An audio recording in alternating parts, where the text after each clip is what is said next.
Est-ce que vous êtes fan d'exploration et de urbex? Moi, j'aime plutôt ça, avec Cédric aussi d'ailleurs. Pour le coup, cette découverte, je sais pas si j'aurais aimé y faire face à mon tour. On va voir tout ça, les amis. Est-ce que vous pensez qu'il y a une entité extrême sur Terre qui contrôlerait ce monde? Eh ben, beaucoup y pensent. Y a-t-il des complotistes parmi mes abonnés? Je ne sais pas.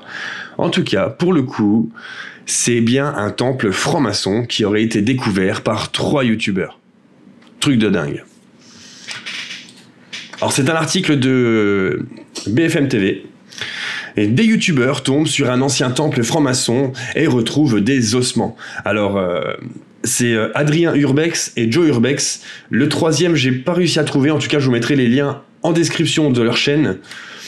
3 youtubeurs ont fait une découverte peu banale samedi soir. Passionnés par l'urbex, de l'exploration et de la visite de lieux construits, et ensuite abandonnés par l'homme, ils se sont introduits dans une maison de Trébon, dans les Hautes-Pyrénées. Cette maison, ils l'avaient repérée sur Google Maps, sans imaginer ce qu'ils pouvaient trouver à l'intérieur. Frontal et caméra au point, ils s'engouffrent dans la demeure vers 22h. Plusieurs pièces s'y trouvent, mais c'est la cave qui attire leur attention. C'est en réalité un immense sous-sol au plafond voûté. Au-delà de l'architecture impressionnante, ce sont les objets présents à l'intérieur qui les interpellent. Au milieu de la pièce se trouvent 2 bougies, posées sur un autel, entourées par un cercle peint en blanc. Des ossements et des scalpels. Sans le savoir, les amis viennent de mettre les pieds dans un ancien temple franc-maçon. Ils ne sont d'ailleurs pas au bout de leur surprise. Ils découvrent ensuite un crâne potentiellement humain, des mâchoires, des fémurs ainsi que des scalpels. Il y a aussi un microscope qui abrite encore des morceaux de peau. Affolés, les aventuriers décident de contacter les gendarmes. Ces derniers croient d'abord à un canular, puis se rendent sur place. Ils ont finalement embarqué tous les ossements. La vidéo sera donc publiée demain.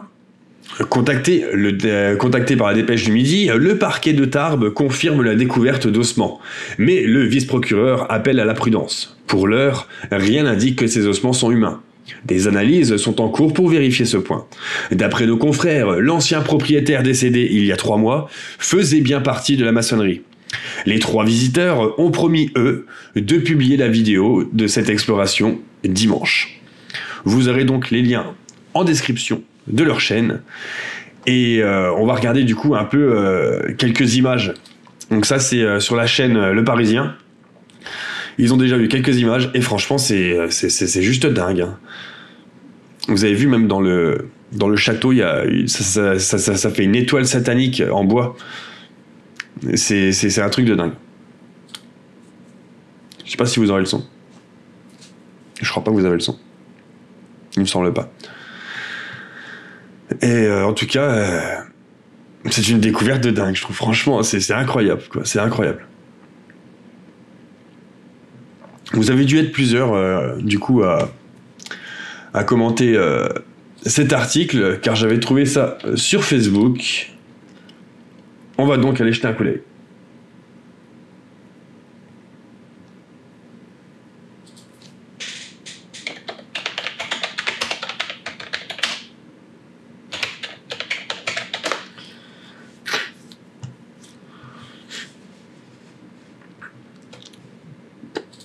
Il y a effectivement énormément de commentaires.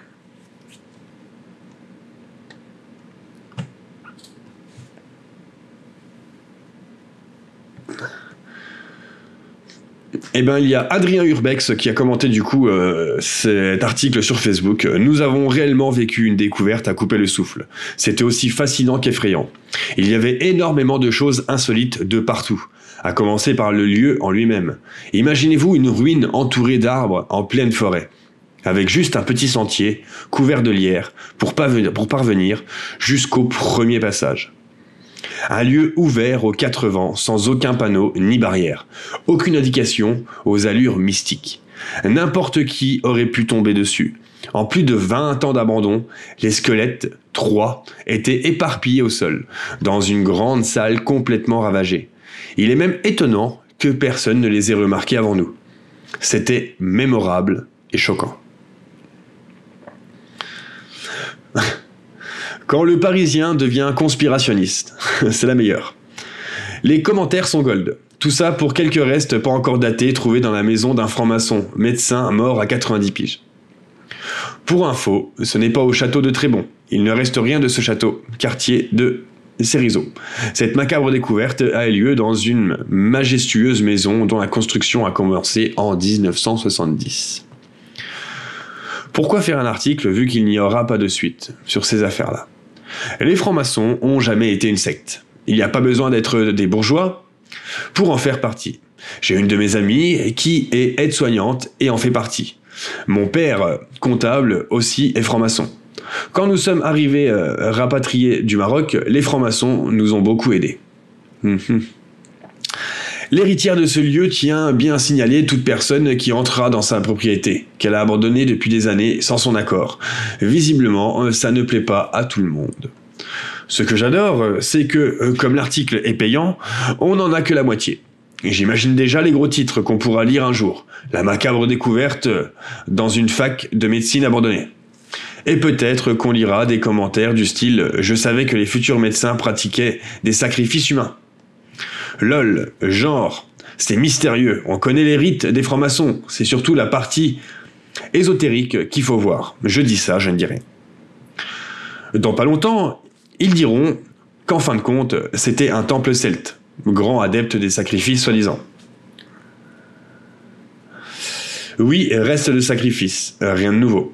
Ce n'est pas un crâne, mais des squelettes entiers qui ont été retrouvés d'ici, dixit ceux qui ont fait la découverte macabre. L'affaire va être vite étouffée. Je recherche un franc-maçon pour réaliser un mur de clôture. En tout cas, histoire de dingue. Franchement, c'est juste une histoire de dingue. Alors, pour tous ceux qui sont un peu dans l'optique du complot, tout ça, je pense que ça peut encore alimenter encore plus le fait que la franc-maçonnerie a contrôlé ce monde pendant peut-être un moment. Ou alors, est-ce qu'il le contrôle encore ? Ça à vous d'en débattre en commentaire et de me donner votre avis sur cette histoire. Infothérapie. Ok ? Si vous avez bien entendu ces petites histoires d'infothérapie, des dernières nouvelles, je vais essayer d'en faire un peu plus. Honnêtement, ces derniers temps, j'avais pas trop le temps. Donc là, entre le montage des vidéos détection, d'exploration, tout ça, on va reprendre gentiment. Et j'aimerais bien pouvoir publier toutes ces petites infothérapies plusieurs fois par semaine, pourquoi pas s'il y en a. C'est des vidéos qui sont simples, faciles à faire. Et vous, ça vous tient informé de certaines choses qui peuvent être, pourquoi pas, sympas.